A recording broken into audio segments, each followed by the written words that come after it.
Hi friends, welcome back to study classes. तो प्यारे दोस्तों, एक बार फिर से आपका स्वागत है हमारी इंटरव्यू विद टॉपर सीरीज में। और इस सीरीज में आज आपको मिलवाने वाले हैं अभिषेक जी से, जिन्होंने हाल ही के एचपीएससी पीजीटी कॉमर्स एग्जामिनेशन में अपना पीजीटी बनने का जो सपना है, ड्रीम है, उसे अकम्प्लिश कर लिया एक बहुत ही अमेजिंग स्कोर के साथ।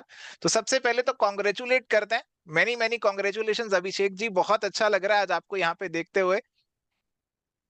Thank you sir. तो अभिषेक जी, आपने एक्सपेक्ट किया था कि ये एग्जामिनेशन क्लियर हो जाएगा, ये अपना गोल अचीव हो जाएगा, कि एक नॉर्मल प्रोसेस से आप निकल रहे थे? सर थोड़ा फेथ तो था अपने ऊपर, कॉन्फिडेंस तो था, लेकिन इतना अच्छा रैंक आएगा, इतने अच्छे मार्क्स आ जाएंगे, ऐसा इतना भी नहीं था उम्मीद। जी, क्योंकि घर ओवर वालों ने शुरू कॉन्फिडेंस नहीं से ही होना बोला चाहिए। था कि मतलब, हाँ जी, जी। घर वाले शुरू से ही बोल रहे थे कि मतलब ऐसा मान के चलें कि चांसेस सेलेक्ट ना होने के ज्यादा हैं, तो अपने ऊपर ज्यादा एक्सपेक्टेशन का लोड ना रखकर अपना तैयारी करें।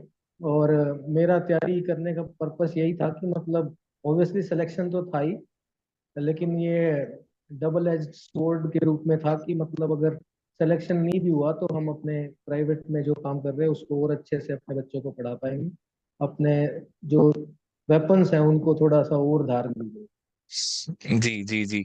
चलिए, तो बहुत अच्छी बात है, ये हमें बता रहे हैं। और एक डबल एज स्ट्रेटेजी की बात कर रहे हैं, प्लान बी की बात कर रहे हैं, तो काफी इन्होंने रिसर्च किया हुआ है इस एग्जामिनेशन के ऊपर। तो कितना समय से आप इस एग्जामिनेशन की प्रिपरेशन कर रहे थे? सर जून से ही स्टार्ट किया था। जून लास्ट ईयर 2023 से स्टार्ट किया था। वहाँ सिलेबस डाउनलोड किया था तो उस समय तो लगता था कि मतलब ये सिलेबस तो आता है, क्योंकि अकाउंट्स और बिजनेस स्टडी सर 2012 से पढ़ा रहे हैं सर स्कूलों में।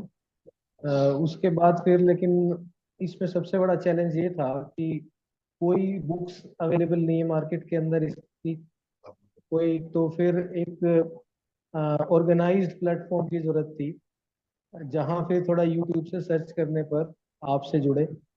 और फिर आपका पैकेज जब लिया तो वहाँ सारा कोर्स एक जगह इकट्ठा था। उसमें जब स्लाइड्स वगैरह थोड़ा कोर्स कंटेंट देखा तो फिर रियलाइज हुआ कि नहीं, हमें अभी बहुत सारा ऐसा पोर्शन है जो कि नहीं आता और काफी काम करने की जरूरत है। तो उसके बाद फिर दिन रात थोड़ा सा लगे। और उस समय तक तो बहुत ज्यादा ओवर कॉन्फिडेंट थे, क्योंकि यूं ही रहता कि हर टीचर को, क्योंकि 12 साल से पढ़ा रहे हैं, ये तो सारी चीजें टिप्स पे हैं। लेकिन जब कोर्स कंटेंट देखा तो थोड़ा सा सेल्फ रियलाइजेशन हुआ कि मतलब काफी पीछे हैं। जी जी जी जी। तो ये रियलाइजेशन आना अपने आप में बहुत बड़ी बात है। मैं मानता हूँ कि जो भी टीचर्स होते हैं वो हमेशा सीखते रहते हैं, लर्न करते रहते हैं, हमें भी बहुत कुछ डेली सीखने को मिलता है। तो ऐसी रियलाइजेशन इन्होंने रखी और ये बहुत अच्छी चीज है। कई बार हम देखते हैं कि जो एक थोड़े से ऐसे एक्सपीरियंस टीचर्स हो गए तो थोड़ा सा उन्हें फीलिंग आ जाता है कि हम तो सब आता ही, हम तो कर ही लेंगे, और ये फीलिंग को कभी नहीं आने देना। तो अभिषेक जी, काफी अच्छी अच्छी बातें हमें बता रहे हैं। तो अभिषेक जी, जैसे आप अपना भी काम कर रहे थे, आप ट्यूशन लाइन से जुड़े हैं, आप बच्चों को पढ़ाते हैं, तो किस तरीके से टाइम मैनेज कर पाते थे? प्रिपरेशन के लिए टाइम कैसे मिल पाता था? कब समय निकालते थे खुद की पढ़ाई करने के लिए? सर एक तो हमारा स्कूल में जैसे जाते हैं स्कूल में पढ़ाने, तो मैं मानता था वो भी अपने आप में प्रिपरेशन ही है। तो वहाँ मैंने एक थोड़ा सा अपने लेक्चर्स के अंदर बच्चों को और ज़्यादा इनपुट देना शुरू किया। मैं मानता था कि वो भी एक प्रिपरेशन का पार्ट है। जितना ज़्यादा हम बच्चों को और ज़्यादा चीज़ें बताएंगे डीपली जाके, तो वो भी हमारी तैयारी होगी। कुछ फ्री पीरियड्स मिलते थे सर, उसमें करते थे तैयारी। फिर घर आने के बाद सर, ट्यूशन करने के बाद फिर 12-1 बजे तक रात को पढ़ते थे सर। फिर 5-6 घंटे जी का टारगेट बनाया हुआ था सर कि 5-6 घंटे देने हैं। शुरुआत में जी थोड़ा दिक्कत आई, मतलब शुरुआत में तो 2-3 घंटे पढ़ने में ही नींद इतनी आती थी, क्योंकि आदत नहीं रही थी पढ़ने की। धीरे धीरे मोमेंटम बना, तो फिर 3-4 घंटे पे कुछ समय तक टिके रहे, फिर थोड़ा थोड़ा इंक्रीज करके 5 घंटे तक लेकर आए। पाँच जी पाँच 4-5 घंटे 6 घंटे तक लेकर आए, फिर थोड़ा कॉन्फिडेंस और बढ़ा। जी जी जी। तो ये जो एचपीएससी पीजीटी का हमारा जर्नी रहा है, ये बाकी पीजीटी एग्जाम से काफी अलग रहा है। क्योंकि यहाँ पे हमें बीच में काफी उतार चढ़ाव देखने को मिले, पोस्टपोनमेंट वगैरह तो था ही, बट बीच में पैटर्न चेंज भी देखने को मिला। तो फिर जैसे बीच में अनाउंस हुआ कि अरे अब तो सब्जेक्टिव पेपर होने वाला है, तो फिर कुछ घबराहट हुई थी, कैसे आपने इसे किया, टैकल किया कि कैसे नहीं मेरे को इसकी भी तैयारी करनी है, इसको भी अच्छा बनाना है, तो कैसे आपने मैनेज किया? सर मेरे लिए तो ये ब्लेसिंग इन डिस्गाइज था। एक्चुअली मैं एमसीक्यू में इतना स्ट्रांग नहीं हूँ, मेरा सब्जेक्टिव पोर्शन ज्यादा स्ट्रांग है। तो मेरे लिए तो एक ये वरदान साबित हुआ। और जैसे ही मतलब मैंने एडवर्टीजमेंट देखा कि ये 3 स्टेजेस में है, तो मुझे लगा कि मतलब if I can somehow crack this screening, screening was the toughest part for me. तो I do have a chance. Writing skills पे मतलब काफी काम किया हुआ है पहले। तो मुझे कॉन्फिडेंस था कि अगर सब्जेक्टिव में if I can develop a good speed, then I do have a chance. जी जी जी जी। तो आपने बात करी अभी 3 स्टेजेस की, तो अभी फाइनल स्टेज जो हमारा था वो इंटरव्यू था, और उसके बारे में भी काफी सारे स्टूडेंट्स जानना चाहते हैं कि इंटरव्यू में जाते हैं कैसा होता है, क्या एक्सपीरियंस रहता है। तो आप इंटरव्यू के एक्सपीरियंस के बारे में भी कुछ बताइए। सर इंटरव्यू में मैंने बहुत सारे मतलब जो वीडियोस देखे यूट्यूब पे, तो मुझे थोड़ा सा सरप्राइजिंग लगा कि जब पीजीटी लेवल के टीचर्स किसी से ये पूछ रहे हैं कि हम क्या पहन के जाएं, टाई लगा के जाएं कि ना लगा के जाएं, तो मुझे तो थोड़ा सा अजीब लगा। हर व्यक्ति को अपने हिसाब से जाना चाहिए। और ऐसा कुछ पीजी वहाँ इंटरव्यू में मैंने देखा कि कोई ऐसा ड्रेस कोड को लेके ऐसा कुछ कोई खास वेटेज नहीं मिला किसी कैंडिडेट को। हालांकि मैं तो टाई वाई लगा के गया था, लेकिन कुछ कैंडिडेट्स जो जीन्स और स्पोर्ट्स शूज में भी गए हुए थे, तो मैंने देखा कि उन्होंने भी मेरे से अच्छे मार्क्स ले लिए इंटरव्यू में। तो मेरा इंटरव्यू का स्कोर इतना अच्छा नहीं था सर। एक्चुअल में उन्होंने मेरे से इकोनॉमिक्स के क्वेश्चन पूछने स्टार्ट कर दिए। मेरा अकाउंट्स और बिजनेस स्टडी में ही थोड़ा सा स्ट्रॉन्ग रहा है, और इकोनॉमिक्स क्योंकि हमारे सिलेबस में भी नहीं था, तो मैंने उसको प्रिपेयर भी नहीं किया। तो लेकिन वहाँ मैडम ने आर्गुमेंट दिया, जो मैम पूछ रही थी क्वेश्चन कि भाई आपके पास बीकॉम एमकॉम में तो इकोनॉमिक्स थी, तो आपको आना चाहिए।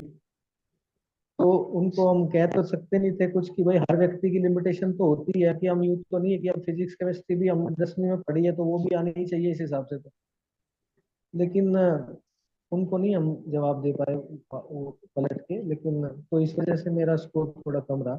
6 मार्क्स ही मेरे आ पाए। ओके ओके, चलिए कोई बात नहीं। जैसे स्कोर के बारे में भी मैं ये नहीं कहूंगा कि आपका स्कोर कम था, it was an average score, ठीक है, कोई घबराने वाली बात नहीं है, और अल्टीमेटली सिलेक्शन तो हमारा हो ही गया है। तो थोड़ा सा एक्सपीरियंस ये बताइए कि जैसे डेमो वगैरह के बारे में उन्होंने आपसे कहा, या किसी चीज पे पर्टिकुलर आपको स्ट्रेस करने की कोशिश करी, या फिर वो बड़े वेलकमिंग लगे, आपको कॉर्डियल लगे, उन्होंने आपको कंफर्टेबल बनाने की कोशिश करी? सर पैनल तो बहुत कोऑपरेटिव था, इसमें तो कोई डाउट नहीं है। मतलब क्वेश्चन पूछते हैं, उनका एक मेरे को लगा स्ट्रेटजी ये रहती है कि कैंडिडेट को एक ऐसे जोन में लेके जाके छोड़ दें जहां वो कंफ्यूज हो जाए, और उस समय वो कैसे रिएक्ट करता है कैंडिडेट, उस वो जानना उनका मेरे को लगता था प्रायोरिटी है। जब उन्होंने मेरे से डेमो के लिए भी टीचिंग के बारे में बोला, हालांकि मैंने उनको बोल दिया था कि इकोनॉमिक्स से मेरा स्ट्रांग नहीं है। फिर एक एक पैनलिस्ट ने बोला कि चलो ठीक है कुछ डेमो करके दिखाओ। तो मैं जाके डेमो के लिए अपना लेके खड़ा हो गया वहां पे पेन। फिर से बोले कि इकोनॉमिक्स ही पढ़ा के दिखाओ। तो उस समय मैं कंफ्यूज हो गया, और मुझे लगता है कि वहां मेरे पॉइंट्स कटे हैं कि मैं उस प्रेशर सिचुएशन को इतने अच्छे से नहीं हैंडल कर पाया। कि कुछ ही बता देता, मान लिया इकोनॉमिक्स का थोड़ा बहुत, मान लिया फिस्कल पॉलिसी मॉनेटरी पॉलिसी, ये मेरे दिमाग में उस समय आया ही नहीं, हालांकि मैं प्रिपेयर करके गया था। तो मुझे लगता है कि वो जो इंटरव्यू पैनलिस्ट वहाँ के थे, वैसे बिल्कुल सॉफ्ट एंड पोलाइट थे, बहुत अच्छे से कंफर्टेबल फील करा रहे थे। उनका बेसिक मुझे लगता है कि ये रहता है कि कैंडिडेट को कंफ्यूज किया जाए, और उस समय वो कैंडिडेट किस सिचुएशन को कैसे हैंडल करता है, वो उनका जानना मुझे लगता है कि मेन पॉइंट रहता है। जी जी जी जी। तो आपका ये जो एक्सपीरियंस आई हो, बाकी जो हमारे फ्यूचर एस्पिरेंट्स होंगे उनको पक्का कुछ ना कुछ ये चीज सिखाएगा। और कई लोग ऐसा सोचते हैं कि बोर्ड बिल्कुल आपको स्ट्रेस कर देगा, आपके साथ बिल्कुल सही से बात नहीं करेगा, तो ऐसा बिल्कुल नहीं है। अपनी तरफ से वो आपको कंफर्टेबल करेंगे, बट आप खुद से कई बार अनकंफर्टेबल हो सकते हैं। तो घबराने की बात बिल्कुल नहीं है, जैसा मुझे इनकी बातों से लग रहा है। एंड अभिषेक जी, अब जैसे आपने इस वाले गोल को अपना अकम्प्लिश कर लिया, तो फ्यूचर में काफी सारे एस्पिरेंट्स हैं जो कि आपकी तरह लगे हुए हैं, पीजीटी एग्जाम्स की तैयारी कर रहे हैं। तो उनके लिए आप क्या टिप्स देना चाहेंगे? क्या प्रिपरेशन करें, कैसे प्रैक्टिस करें, क्या चीजों पे ज्यादा फोकस करें? कुछ ऐसी टिप्स आप देना चाहेंगे? सर जो सब्जेक्ट होता है, जो सिलेबस होता है, सबसे पहले हमारे को सिलेबस पे फोकस करना है। सिलेबस अगर हमारा हमने सारा गो थ्रू कर लिया तो 50% तो हम हमारा काम अचीव हो जाता है, once you complete the target syllabus. और उसके बाद सर सिलेबस के अंदर भी मेन हमें एक बार करके उसको छोड़ना नहीं है। मैंने भी ये मतलब टिप्स सुनी है और उनको थोड़ा फॉलो किया है। रिवाइज करते रिवाइज करना मेन स्ट्रेटेजी का हमारा पार्ट है। जो रिवीजन का आपका प्लान है वो आपको सक्सेस दिलाता है। कि मैंने एनसीईआरटी 11th 12th की, अकाउंट्स की, बिजनेस स्टडी की, एक बार खत्म हुई फिर दोबारा शुरू कर दी। तो उसमें हमने ये प्लान बनाया कि मतलब अभी जैसे फर्स्ट टाइम में मेरा अगर एनसीईआरटी मुझे 5 दिन लग रहे हैं बिजनेस स्टडी की रिवीजन में, तो मैं नेक्स्ट टाइम उसको 4.5 दिन में करूँ। ऐसे मैं रिड्यूस करते करते उसको लेके जाऊं, और जब तक मेरा पेपर ना हो जाए तो मैं उसको रिवाइज करना छोड़ू नहीं। जितनी ज्यादा बार आप रिवाइज करेंगे वो सिलेबस आपका कमांड उतना ही ज्यादा बढ़ता जाएगा। और सब्जेक्टिव में तो सर लिखने का रहता है। सर एक बात और बोलना चाहूंगा सर एक बात जी और बोलना चाहूंगा कि जी अ, जी जो मेजर डिसाइसिव फैक्टर था सर वो मॉक टेस्ट सीरीज रहा, मेरे को लगता है मेरी सक्सेस के अंदर।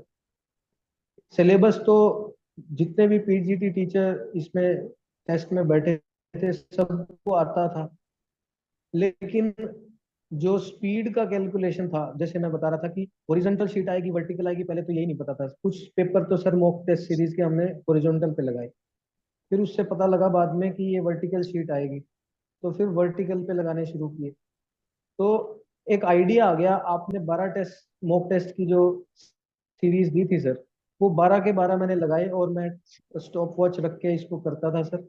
और मेरा कोशिश रहता था कि मतलब मॉक टेस्ट मेरा 2.75 घंटे में हो जाए, लेकिन मेरा वो 3 घंटे 10 मिनट में 15 मिनट में होता था शुरुआत वाला। तो जैसे मैंने 5 6 लगाए, 7 8 लगाए, फिर थोड़ा धीरे धीरे मेरा वो भी मेरा 2.75 और 2:50 के बीच में होना शुरू हो गया था। तो वो टाइम का जो फैक्टर था ना कि हमें 3 घंटे में 15 क्वेश्चन कैसे अटेम्प्ट करने हैं, वो सबसे बड़ा डिसाइसिव फैक्टर था। क्योंकि मैंने जो वीडियोस यूट्यूब पर डले हुए हैं उनमें भी सब लोग बता रहे थे कि 10 अटेम्प्ट हुए, किसी के 12 अटेम्प्ट हुए हैं। क्योंकि उनको ये नहीं मालूम पड़ा कि भाई एक क्वेश्चन की लेंथ अप्रोप्रिएट कितनी लगाई जाए। कुछ लोगों ने 3 पेज लिख दिए, कुछ ने 4 लिख दिए। तो मैंने आपके मॉक टेस्ट सीरीज को अटेम्प्ट किया, मुझे एक आइडिया आ गया कि मेरे को एक क्वेश्चन की लेंथ कितनी होनी चाहिए, जिस वजह से मेरे 14.5 क्वेश्चन अटेम्प्ट हो पाए, और उसी वजह से मेरा रिटर्न में अच्छा स्कोर आ गया। तो I I give due credit to you sir. चलिए, बहुत बहुत बहुत शुक्रिया अभिषेक जी, आपने अपने डिटेल में स्ट्रेटेजी शेयर करी, हर चीज को पूरा डिटेल में बताया। आई एम होपफुल कि फ्यूचर एस्पिरेंट्स के लिए ये चीजें बहुत ही हेल्पफुल होने वाली हैं। तो बहुत बहुत शुक्रिया अभिषेक जी, आपने टाइम दिया, बहुत अच्छा लगा आपसे आज बातचीत करके। I wish you all the very best in all your future endeavours also. चलिए, तो समय आ गया अभिषेक जी से थैंक अलविदा यू सर। कहने का। मिलेंगे एक नए टॉपर के साथ नई वीडियो में। Till then, good bye, take care, all the best.